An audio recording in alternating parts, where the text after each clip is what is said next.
സദ്യയാക്കി സാമോദമോടെ വസിച്ചവരെ, കാണം വിതച്ചോണമുണ്ടവരെ, മുണ്ടകപ്പാടം വിതച്ചവരെ, നാടിൻ വിഭവങ്ങൾ സദ്യയാക്കി സാമോദമോടെ വസിച്ചവരെ, എന്തുപറ്റി എന്തുപറ്റി രോഗികളാകുവാൻ എന്തുപറ്റി, എന്തുപറ്റി എന്തുപറ്റി രോഗികളാകുവാൻ എന്തുപറ്റി, ഭക്ഷണത്തിൻ കരുത്തുള്ളിലാക്കി ചന്തത്തിൽ ജീവിച്ചു പോന്നവരെ, അംഗത്തളത്തിൽ കളരികളിൽ ധീരപുത്രന്മാരായി നിന്നവരെ, ഭക്ഷണത്തിൻ കരുത്തുള്ളിലാക്കി ചന്തത്തിൽ ജീവിച്ചു പോന്നവരെ, അംഗത്തളത്തിൽ കളരികളിൽ ധീരപുത്രന്മാരായി നിന്നവരെ, എന്തുപറ്റി എന്തുപറ്റി രോഗികളാകുവാൻ എന്തുപറ്റി, എന്തുപറ്റി എന്തുപറ്റി രോഗികളാകുവാൻ എന്തുപറ്റി.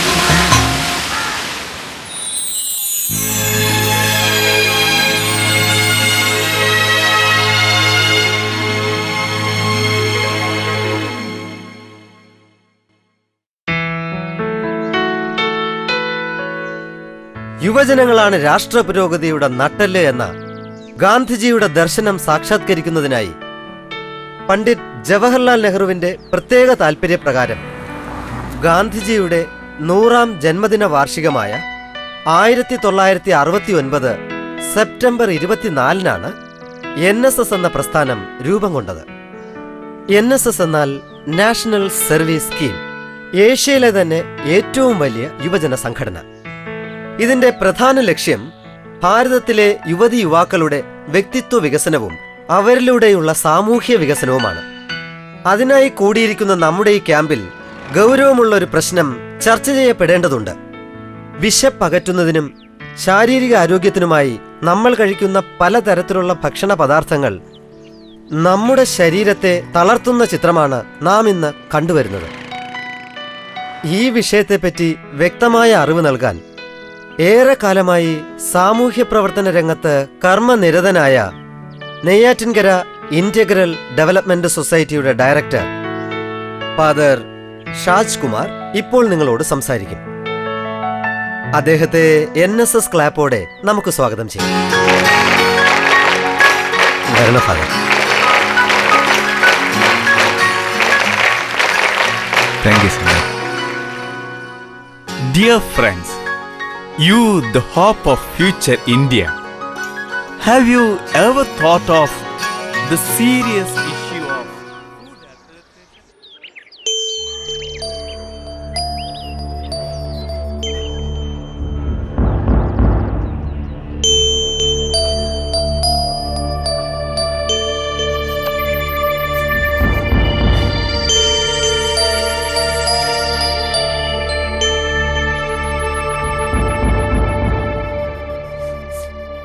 അനു, ഇനി കരഞ്ഞിട്ട് എന്ത് കാര്യം?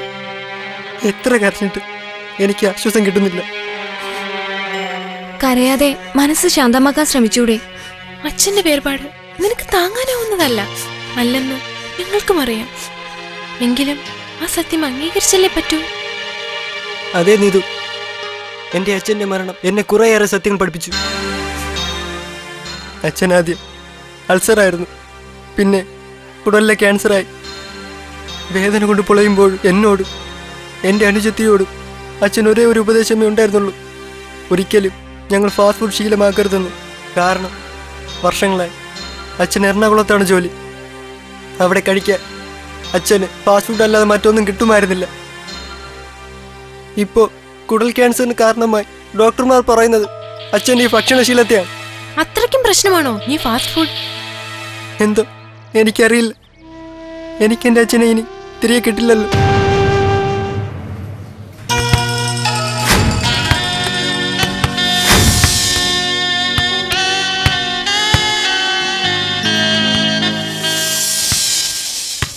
ഫാദർ പറഞ്ഞത് ശരിയാണെങ്കിൽ അപകടകരമായ ഒരു ഭക്ഷണ രീതിയിലേക്കാണ് നാം ഇപ്പോൾ നീങ്ങിക്കൊണ്ടിരിക്കുന്നത്. സാഗർ, ഫാദർ പറഞ്ഞത് ശരിയാണെങ്കിൽ എന്നല്ല, ശരിയാണ്. ഭക്ഷണ സാധനങ്ങളിൽ മായം ചേർക്കുന്നതിനെ പറ്റി വളരെ മുമ്പ് തന്നെ പത്രങ്ങളിലും TV ചാനലുകളിലും വാർത്ത വന്നിട്ടുള്ളതാണ്. പക്ഷേ നമ്മളത് ശ്രദ്ധിക്കാതെ പോയെന്ന് മാത്രം. ശ്യാമ, അഥവാ ശ്രദ്ധിച്ചാൽ തന്നെ നമുക്ക് എന്ത് ചെയ്യാനാകും? ആഹാരത്തിൽ മായമെന്ന് കരുതി പട്ടിണി കിടക്കാൻ പറ്റുമോ? അതെ, റഷീദ് പറഞ്ഞതിനോട് ഞാൻ യോജിക്കുന്നു. ഇങ്ങനെ 1-2 ദിവസം ചർച്ച ചെയ്യാനും ബോധവൽക്കരണ ക്ലാസ് നടത്താനും ഒക്കെ കഴിയും. അല്ലാതെ ഈ അപകടത്തെ പിടിച്ചു നിർത്താൻ നമുക്കാകുമെന്ന് തോന്നുന്നില്ല. ഉണ്ണികൃഷ്ണ, മനുഷ്യൻ മനസ്സ് വെച്ചാൽ നടക്കാത്തതേ ഒന്നുമില്ല. അതെ, നീ ഇത് പറഞ്ഞത് ശരിയാണെന്ന് സ്ഥാപിക്കാൻ മഹാത്മാഗാന്ധിജിയുടെ ഒരൊറ്റ ഉദാഹരണം മാത്രം മതി. മനസ്സ് വെച്ചാൽ തിന്മയുടെ ഏത് ശക്തികളെയും തുരത്തി ഓടിക്കാനാകുമെന്നത്. അതുകൊണ്ട് ഈ അപകടത്തിനെതിരെ പോരാടാൻ ഞാൻ മനസ്സ് വെച്ചു കഴിഞ്ഞു. I am also with U.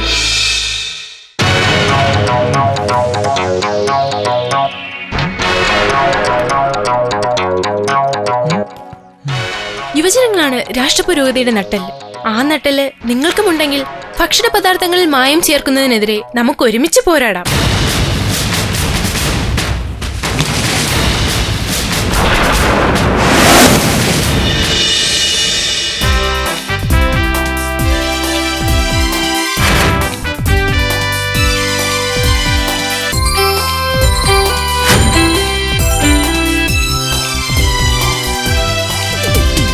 അറിവിന്റെ സൂര്യനുള്ളിലുദിക്കുന്നു അപരന്നു കാഴ്ചയാകാൻ അരുതന്നുര ചെയ്തൊരാതി കവിത കരളിൻ കാരുണ്യമോടെ അരുതന്നുര ചെയ്തൊരാതി കവിത കരളിൻ കാരുണ്യമോടെ സഹന സമരത്തൽ സ്വാതന്ത്ര്യമാർജിച്ച പുണ്യാത്മ സംസ്കൃതിയോടെ പുണ്യാത്മ സംസ്കൃതിയോടെ പുണ്യാത്മ സംസ്കൃതിയോടെ.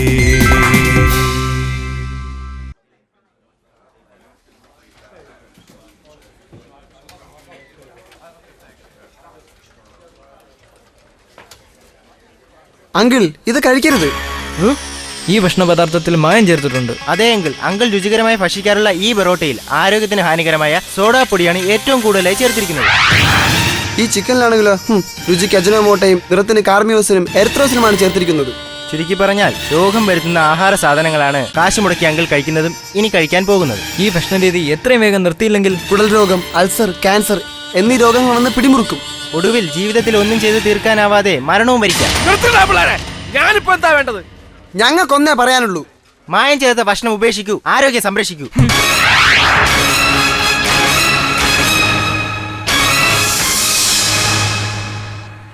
സാമൂഹിക നന്മയ്ക്കായിട്ടുള്ള കുട്ടികളുടെ ഈ ബോധവൽക്കരണ യജ്ഞം നല്ലത് തന്നെയാണ്. പക്ഷേ ഈ സ്കൂളിലെ ഏറ്റവും നല്ലവണ്ണം പഠിക്കുന്ന വിദ്യാർത്ഥികളാണവർ. ബോധവൽക്കരണം മറ്റുമെന്നൊക്കെ പറഞ്ഞ് അവരുടെ പഠിത്തം പിന്നോട്ടായാൽ രക്ഷകർത്താക്കൾ പ്രതികൂട്ടിലാക്കി നിർത്തുന്നത് നമ്മളെ ആയിരിക്കും. അത് ഓർമ്മ വേണം. അറിയാം സാർ, പക്ഷെ സാർ ടെൻഷനൊന്നും അടിക്കണ്ട. കാരണം അവർ വളരെ പ്ലാൻഡ് ആയിട്ടാണ് സാമൂഹ്യ പ്രവർത്തനവും പഠിത്തവും ഒരുമിച്ച് കൊണ്ടുപോകുന്നത്. ഇപ്പോഴും ക്ലാസ്സിലെ നമ്പർ 1 സ്റ്റുഡൻസ് ഇവർ 5 പേരും തന്നെയാണ് സാർ. മാത്രവുമല്ല, അവരുടെ മാതാപിതാക്കൾ പൂർണ്ണമായ പിന്തുണയാണ് നൽകി വരുന്നത്. Yes sir. എങ്കിലും സണ്ണി മാത്യുവിന്റെ ശ്രദ്ധ എപ്പോഴും അവരോടൊപ്പം ഉണ്ടായിരിക്കും. കാരണം സമൂഹത്തിന്റെ റിയാക്ഷൻ എന്താന്ന് പറയാനാവില്ല. ഡോണ്ട് വറി സാർ, എപ്പോഴും അവരുടെ പിന്നാലെ ഞാൻ ഉണ്ടാകും. ഓഹോ, എങ്കിലായാം ഓക്കെ. ശരി.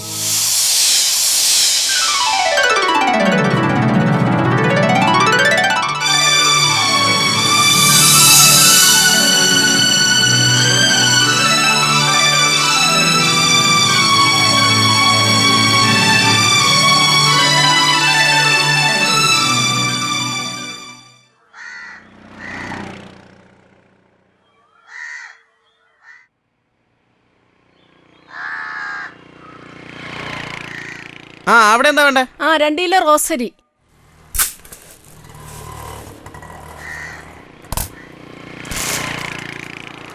Anti, 1 minute.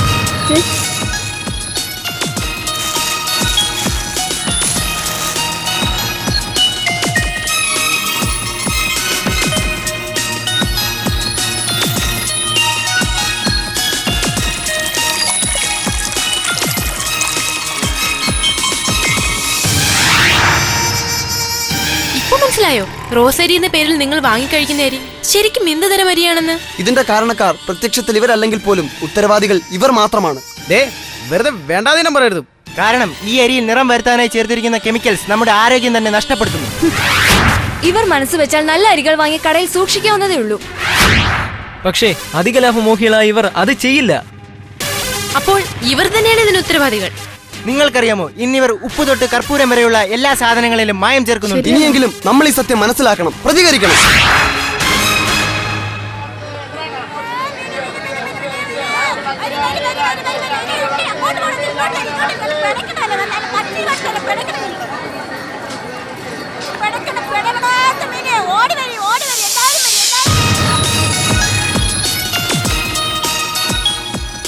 പണ്ട് ഈ മീൻചന്ത മുഴുവനും ഈച്ചകളെ കൊണ്ട് നിറഞ്ഞിരുന്നു. വരിമക്കളെ നല്ല പെടക്കണ മീനാ ഇപ്പം പിടിച്ചോണ്ടോന്നതാ. എന്നാൽ ഇന്ന് ഈച്ച അരിച്ചിരുന്ന മത്സ്യങ്ങൾ മുഴുവനും ഈച്ച എത്തി നോക്കാത്ത മത്സ്യങ്ങളായി മാറിയിട്ടുണ്ട്. എന്തുകൊണ്ടാണെന്ന് ചോദിച്ചാൽ ഈ വിൽപ്പനക്കാർ പറയും ഇപ്പൊ കടലിൽ നിന്ന് പിടിച്ചോണ്ട് പെടക്കണ മീനാണെന്ന്. അയ്യോ, ഇപ്പൊ പിടിച്ചോണ്ട് ഇപ്പം വന്നതേ ഉള്ളൂ. കുട്ടിയെത്തര് പറയണേ. പക്ഷെ സത്യമൊന്നല്ല. ഈ മത്സ്യങ്ങൾ ചീത്തയാതിരിക്കുന്നതിന് വേണ്ടി ചേർത്തിട്ടുള്ള അമോണിയ പോലുള്ള കെമിക്കൽസിനെ പേടിച്ചിട്ടാണ് ഈച്ചകൾ വരാത്തത്. അമോണിയ ചേർത്ത മീനാ.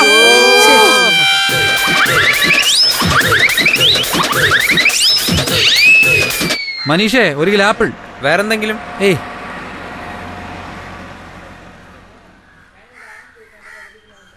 ചേട്ടൻ എപ്പോഴെങ്കിലും ചിന്തിച്ചിട്ടുണ്ട് എന്തുകൊണ്ടാണ് ഈ പഴങ്ങൾ ചീത്തയാതിരിക്കുന്നതെന്ന്? നമ്മുടെ നാട്ടിലെ മാങ്ങയോ മറ്റോ പഴുത്തു കഴിഞ്ഞാൽ 2-3 ദിവസത്തിനകം ചീഞ്ഞിരിക്കും. പക്ഷേ തോട്ടത്തിൽ നിന്നും പറിച്ച് ആഴ്ചകൾ കഴിഞ്ഞ ഈ പഴങ്ങൾ മാത്രം ഇപ്പോഴും വളരെ ഫ്രഷ് ആയിരിക്കുന്നു. എന്തെങ്കിലും മാജിക് മറ്റൊന്നുമല്ല. പഴങ്ങൾ ചീഞ്ഞു പോകാതിരിക്കുന്നതിന് വേണ്ടി ചേർത്തിരിക്കുന്ന സൾഫറിന്റെയും അമോണിയത്തിന്റെയും മിടുക്കായത്. ഹലോ, ബൈ പറയ്. ഏത് സ്കൂളാ? യൂണിഫോം ഏതാ? ഓക്കെ, ഞങ്ങൾ എത്തിക്കഴിഞ്ഞു.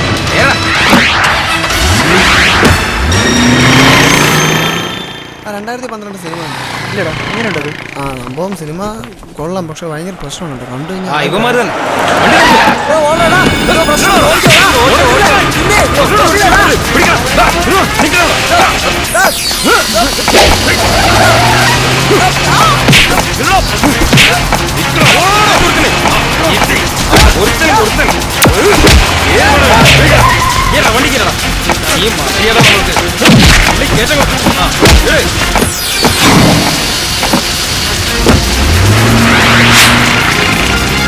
മുട്ടയെന്ന് വിരിയുന്നതിന് മുന്നേ അവന്റെ ഒക്കെ ഒരു ബോധവൽക്കരണം.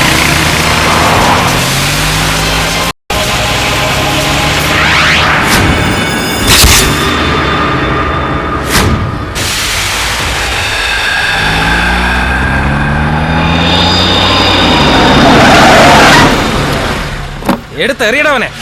ഒരു പാഠമായിരിക്കട്ടെ ഇത് നിനക്കും നിന്റെ കൂട്ടുകാർക്കും.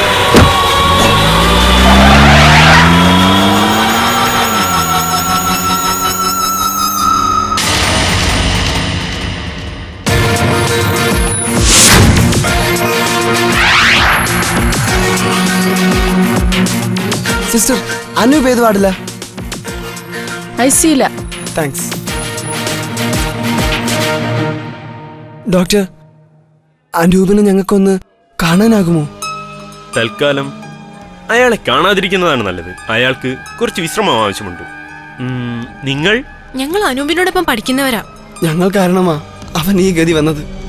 നിങ്ങൾ കാരണം? അതെ ഡോക്ടർ. ഫാസ്റ്റ് ഫുഡിനെതിരെയും ഭക്ഷണ സാധനങ്ങളിലെ മായം ചേർക്കലിനെതിരെയും ഞങ്ങൾ കുറെ പ്രശ്നങ്ങൾ ഉണ്ടാക്കി. അപ്പോ നിങ്ങളായിരുന്നല്ലേ ആ NSS പ്രവർത്തകർ? ഞാൻ പത്രത്തിൽ വായിച്ചിരുന്നു. ഡോക്ടർ, ഈ നാട് മുഴുവൻ ഞങ്ങളുടെ ശത്രുക്കളാണ്. ഞങ്ങളെ കൊല്ലാനാണ് ആ ഗുണ്ടകൾ വന്നത്. പക്ഷേ അവരുടെ ഇരയായത് പാവം അനൂപും. സാരമില്ല, അനൂപിനേറ്റിരിക്കുന്ന മുറിവുകൾ അത്ര മാരകമൊന്നുമില്ല.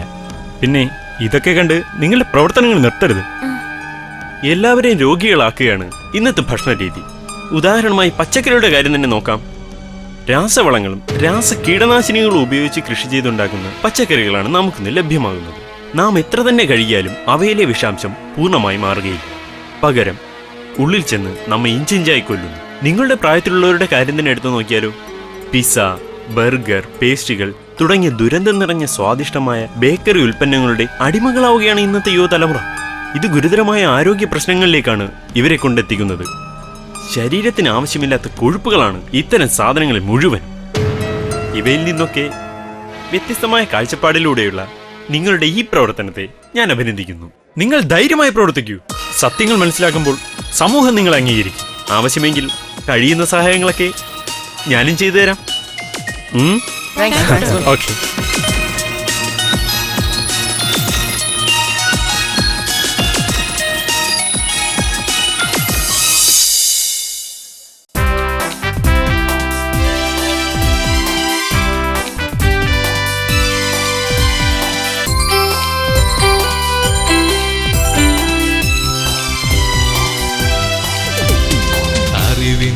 സൂര്യൻ ഉള്ളിലുദിക്കുന്നു അപരന്നു കാഴ്ചയാകാൻ അരുതന്നുര ചെയ്തൊരാതി കവിത കരളിൻ കാരുണ്യമോടെ അരുതന്നുര ചെയ്തൊരാതി കവിത കരളിൻ കാരുണ്യമോടെ സഹന സമരത്താൽ സ്വാതന്ത്ര്യമാർജിച്ച പുണ്യാത്മ സംസ്കൃതിയോടെ പുണ്യാത്മ സംസ്കൃതിയോടെ പുണ്യാത്മ സംസ്കൃതിയോടെ.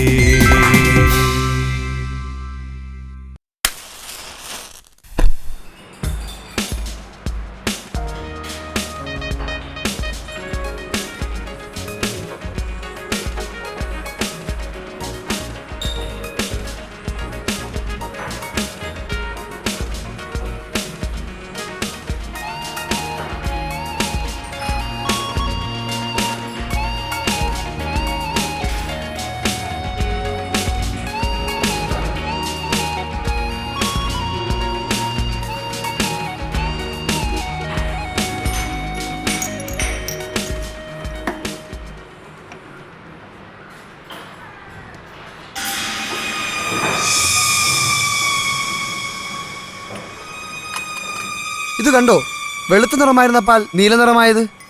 ഏതോ രാസവസ്തുക്കൾ ചേർന്നിട്ടുണ്ട്, അല്ലാതെ നിറവ്യത്യാസം ഉണ്ടാകില്ല. ശ്യാമ, നീതു, ഇത് കണ്ടോ, പാലിൽ മായം ചേർത്തിരിക്കുന്നതിന്റെ തെളിവ് കിട്ടി. എവിടെ നോക്കട്ടെ. നിങ്ങൾ ഏത് രാസവസ്തുവാണ് ഇപ്പോൾ ഇതിൽ കലർത്തി നോക്കിയത്? അയോഡിൻ.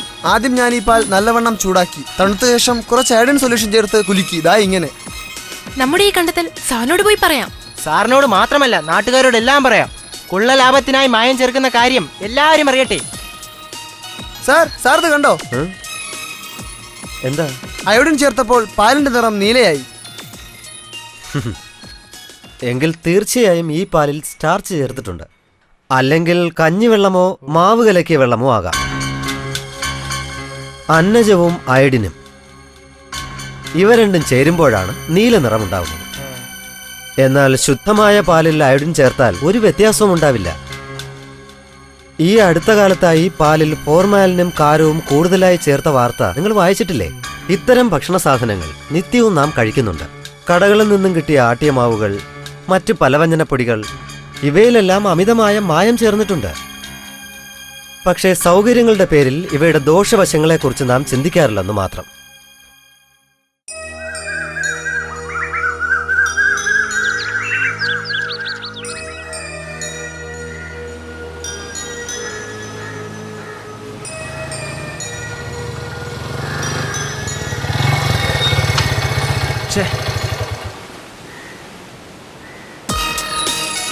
താങ്ക്സ് ഒന്നും വേണ്ടേട്ടാ. ഇത്തരം കവർ പാൽ ഉപയോഗിക്കാതിരുന്നാൽ മതി. എന്താ കാര്യം? അപ്പോൾ ചേട്ടൻ ടി വി പത്രം ഒന്നും കാണാറില്ലേ? പാലിലും മായം ചേർത്ത് തുടങ്ങിയിട്ടുണ്ട്. എന്ത് മായം? ഫോർമാലിനും കാരവുമാണ് ഇന്ന് പാലിൽ ചേർന്ന് പോകുന്നത്. ഇത്രേ ഞങ്ങൾക്ക് പറയാനുള്ളൂ. പാടാ.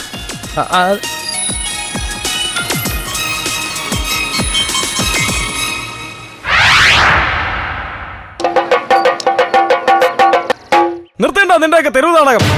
എന്താ കാര്യം? വഴക്കുണ്ടാക്കാനായിട്ട് വന്നതാ? വഴക്കുണ്ടാക്കാനായിട്ട് തന്നെ വന്നതാ. തനിക്ക് നീ ചെയ്യാൻ പറ്റോ? ഈ കുട്ടികളുടെ നല്ല ഉപദേശം കണ്ട് പിടിക്കുന്നില്ലടാ. വേണ്ടി പോകരുത് നീ. ഞങ്ങളുടെ അടുപ്പിൽ വേവില്ല. ഇത്രയും നാൾ നീയൊക്കെ ഞങ്ങളെ ഇന്ത്യക്കായി കൊല്ലാൻ ശ്രമിക്കുകയല്ലായിരുന്നോ? ഭാഗ്യത്തിന് ദൈവം ഈ പിള്ളേരെ അയച്ചതോട് ഞങ്ങൾ രക്ഷപ്പെട്ടു. ഇല്ലെങ്കിൽ ഇങ്ങനെയൊക്കെ പറയാൻ മാത്രം ഞങ്ങളിപ്പോ എന്താ ചെയ്തത്? അല്ലെങ്കിൽ ഞങ്ങൾ മാത്രം വിചാരിച്ച ഈ നാട് നന്നാവോ? ഒരിക്കലും. നിങ്ങൾ വിചാരിച്ചാൽ നന്നാകുമോ ഇല്ലയോ എന്നല്ല, നിങ്ങൾ വിചാരിച്ചില്ല എന്നതാണ് വലിയ തെറ്റ്.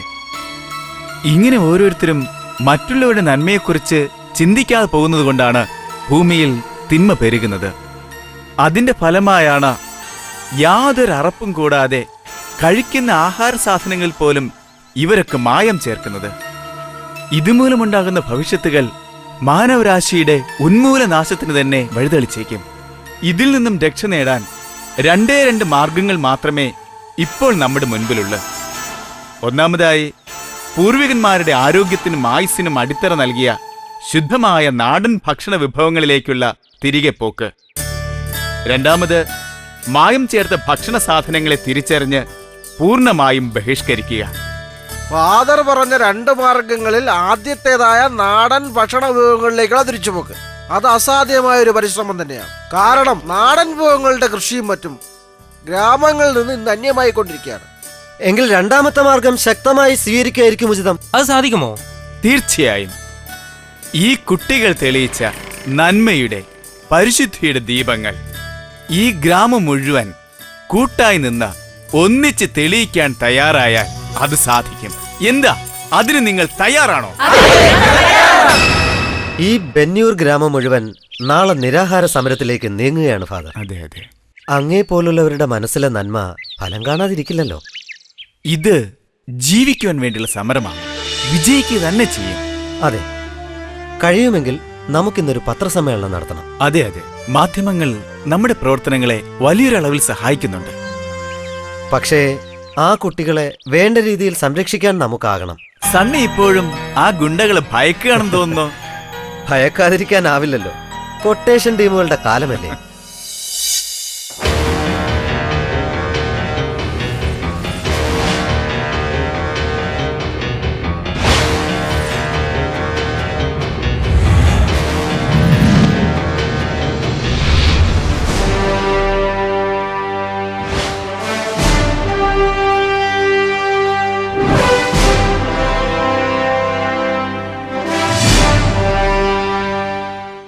നമസ്കാരം, ഞാൻ അർച്ചന. പ്രധാന വാർത്തകൾ. ഭക്ഷണ സാധനങ്ങളിൽ മായം ചേർക്കുന്നതിനെതിരെ പ്രതിഷേധിച്ച് ഒരു ഗ്രാമം മുഴുവനും നിരാഹാര സത്യാഗ്രഹത്തിലേക്ക്. ഭക്ഷണം നൽകി കൊല്ലരുതേ, ഭക്ഷണം നൽകി കൊല്ലരുതേ, ഭക്ഷണം തായോ, ഭക്ഷണം തായോ, ഭക്ഷണം തായോ, ഭക്ഷണം തായോ, മായം ചേർക്കാത്ത ഭക്ഷണം തായോ, മായം ചേർക്കാത്ത ഭക്ഷണം തായോ, കൊല്ലരുതേ, കൊല്ലരുതേ, ഭക്ഷണം നൽകി കൊല്ലരുതേ, വിശക്കുന്നല്ലോ, വിശക്കുന്നല്ലോ, വിശക്കുന്നല്ലോ, വിശക്കുന്നല്ലോ, മായം ചേരാത്ത ഭക്ഷണം തായോ, മായം ചേരാത്ത ഭക്ഷണം തായോ. എന്താണ് ഫാദർ ഈ ഒരു നിരാഹാര സത്യാഗ്രഹം കൊണ്ട് നിങ്ങൾ ഉദ്ദേശിക്കുന്നത്? ഈ സമരത്തിന്റെ ഉദ്ദേശ ലക്ഷ്യങ്ങൾ കേരള ജനത ഇപ്പോൾ തന്നെ ഏറെക്കുറെ മനസ്സിലാക്കിയിട്ടുണ്ട്. എങ്കിലും പറയാം, മായം ചേർത്ത ഭക്ഷണ സാധനങ്ങളാണ് ഇന്ന് കേരള ജനത മുഴുവനും ഭക്ഷിക്കുന്നത്. എന്നാൽ ഒന്നിനും സമയമില്ലാത്ത ജനങ്ങൾ ഇക്കാര്യം ശ്രദ്ധിക്കുന്നില്ല. അതുകൊണ്ട് തന്നെ ജനങ്ങൾ രോഗികളായി തീരുകയും കേരളത്തിൽ ഹോസ്പിറ്റലുകളുടെ എണ്ണം വർദ്ധിച്ചു വരികയും ചെയ്യുന്നു. രോഗികളിൽ ഭൂരിഭാഗവും മായം ചേർത്ത ഭക്ഷണ സാധനങ്ങൾ കഴിച്ചത് മൂലമുണ്ടാകുന്ന രോഗങ്ങളുമായിട്ടാണ് ആശുപത്രികളിൽ വരുന്നത്. പണ്ട് നാടൻ വിഭവങ്ങൾ മാത്രം കഴിച്ച് ജീവിച്ചിരുന്ന പഴമക്കാർക്കൊന്നും ഇങ്ങനെയൊരു ദുരവസ്ഥ നേരിടേണ്ടി വന്നിട്ടില്ല. അവർ പൂർണ്ണ ആരോഗ്യവാന്മാരും ദീർഘായുസുള്ളവരുമായിരുന്നു. പക്ഷേ ഇന്നത്തെ അവസ്ഥ അതല്ലല്ലോ. എല്ലാ ഭക്ഷണ സാധനങ്ങളിലും ഒരറപ്പും കൂടാതെ ലാഭക്കൊതിയന്മാർ ആരോഗ്യത്തിന് ഹാനികരമായ മായങ്ങൾ യഥേഷ്ടം ചേർക്കുന്നു. വേണ്ടപ്പെട്ടവർ അത് കണ്ടിട്ടും കാണാത്തതുപോലെ നടിക്കുന്നു. പക്ഷേ ഞങ്ങൾക്ക് അത് കണ്ടില്ല എന്ന് നടിക്കാനാവില്ല. അതുകൊണ്ടാണ് ഇക്കാര്യങ്ങൾ ഉത്തരവാദിത്തപ്പെട്ടവരുടെ ശ്രദ്ധയിൽപ്പെടുത്തുന്നതിനും ഉചിതവും ശക്തവുമായ നടപടികൾ ഉടൻ സ്വീകരിക്കുന്നതിനുമായി ഈ ചുണക്കുട്ടികളുടെ നേതൃത്വത്തിൽ നിരാഹാര സത്യാഗ്രഹം ഞങ്ങൾ ആരംഭിച്ചിരിക്കുന്നത്. ഞങ്ങൾക്ക് മാത്രമല്ല, കേരളത്തിലെ മുഴുവൻ ജനങ്ങൾക്കും മായം ചേർക്കാത്ത പരിശുദ്ധമായ ആഹാര സാധനങ്ങൾ ലഭിക്കുന്നവരെ നിരാഹാര സത്യാഗ്രഹം തുടരുക തന്നെ ചെയ്യും. അധികാരികൾ എത്രയും വേഗം ഒരു നടപടി സ്വീകരിച്ചില്ലെങ്കിൽ ഒരു ഗ്രാമം മുഴുവൻ പട്ടിണി കിടന്ന് മരിക്കുന്ന ഒരു ദുരവസ്ഥ കാണേണ്ടതായി വരും. ട്രൂത്ത് ടിവിക്ക് വേണ്ടി ക്യാമറാമാൻ വിനീതിനൊപ്പം ശ്വേത മേനോൻ. ഇന്ന് ഒക്ടോബർ 16 ലോക ഭക്ഷ്യദിനം. ഈ ദിനത്തിൽ മായമില്ലാത്ത ഭക്ഷണത്തിനായി പോരാട്ടം നടത്തുന്ന ബെന്നൂർ ഗ്രാമത്തിന്റെ കഥയാണ് ഞങ്ങൾ പ്രേക്ഷകർക്ക് മുന്നിൽ എത്തിക്കാൻ ആഗ്രഹിക്കുന്നത്. നിങ്ങളുടെ സമരം വിജയത്തോടെടുക്കുന്നു. എങ്കിലും ഒരു ചോദ്യം, സർക്കാർ ഇക്കാര്യത്തിൽ ശക്തമായ നടപടികൾ എടുക്കാമെന്ന് ഉറപ്പു നൽകിയിട്ടുണ്ട്. അതെത്രമാത്രം പ്രാവർത്തികമാകും? ബഹുമാനപ്പെട്ട ഹൈക്കോടതിയുടെ നിർദ്ദേശം കണക്കിലെടുത്താണ് സർക്കാർ ഇങ്ങനൊരു തീരുമാനത്തിലെത്തിയിരിക്കുന്നത്. അതിനാൽ ഈ നിയമം നടപ്പിലാക്കിയേ മതിയാവൂ. മായമില്ലാത്ത ഭക്ഷണം നമ്മുടെ അവകാശമല്ലേ? തീർച്ചയായും. ജനങ്ങളാണ് സർക്കാരിന്റെ ശക്തി. അതുകൊണ്ട് തന്നെ സർക്കാരിന് തീരുമാനങ്ങൾ നടപ്പിലാക്കാൻ നാം ഓരോരുത്തരും ആത്മാർത്ഥമായി പരിശ്രമിക്കണം. വ്യാപാരികൾ മായം ചേർത്ത് വിൽക്കുന്നതിൽ നിന്നും പിന്മാറണം. എന്നും വാങ്ങിക്കഴിക്കുന്ന ശീലത്തിൽ നിന്നും ഉപഭോക്താക്കളും മാറി ചിന്തിക്കണം. ഭക്ഷണം കഴിക്കുന്നത് മരിക്കാനല്ല എന്ന് മനസ്സിലാക്കി മായം ചേർത്തിട്ടുള്ളവയാണെങ്കിൽ അധികൃതരെ ഉടൻ വിവരം അറിയിക്കണം. അതെ, ഒരു ഗ്രാമം അനുഭവത്തിൽ നിന്ന് പറയുകയാണിത്. നിങ്ങൾ ഓരോരുത്തരും ഇക്കാര്യം മനസ്സിൽ സൂക്ഷിക്കുക. മാത്രമല്ല, മായം ചേർത്തതോ പഴകിയതോ ഭക്ഷണം നിങ്ങൾക്ക് ലഭിച്ചാൽ ഇനി കാണുന്ന വിലാസത്തിൽ ബന്ധപ്പെടുക. The food inspector, corporation office, Thiruvananthapuram. Phone 04712320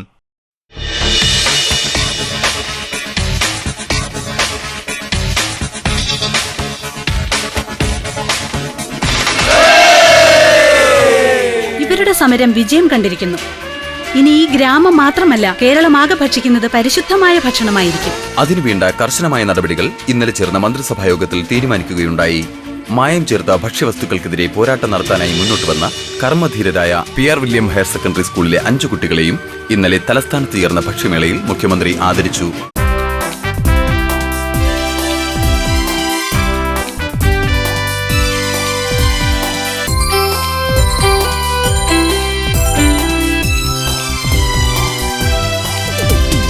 അറിവിന്റെ സൂര്യനുള്ളിലുദിക്കുന്നു, അവരന്നു കാഴ്ചയാകാൻ അരുതന്നുര ചെയ്തൊരാതി കവിത കരളിൻ കാരുണ്യമോടെ. അരുതന്നുര ചെയ്തൊരാതി കവിത കരളിൻ കാരുണ്യമോടെ. സഹന സമരത്താൽ സ്വാതന്ത്ര്യമാർജിച്ച പുണ്യാത്മ സംസ്കൃതിയോടെ. പുണ്യാത്മ സംസ്കൃതിയോടെ. പുണ്യാത്മ സംസ്കൃതിയോടെ.